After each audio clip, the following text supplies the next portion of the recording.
Every disaster is different, but even for the most vulnerable members of a family, there is support.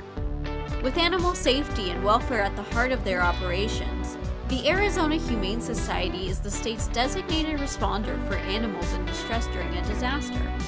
For Ruthie Jesus, Field Operations Supervisor, being able to go to the emergency where animals are is part of the job.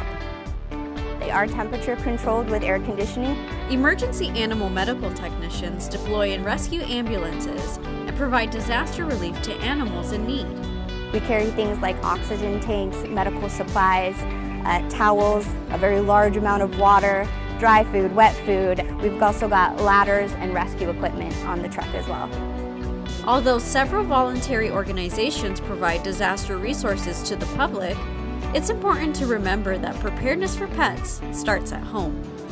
One thing that our team always recommends is that you want to include your pets in your survival plans. Make sure that you have ready a disaster kit or a go bag. Simple steps such as preparing an emergency supplies kit, including toys, leashes, and 72 hours worth of food, and making sure your animals can be identified with a microchip can help you keep pets healthy, safe, and comfortable. Make sure that you have copies of their licenses, their medical records, their shot records, things like that, so that you have those ready to go, usually in a Ziploc bag. Before an evacuation order, plan where you may be able to take your pet if you need to leave your home.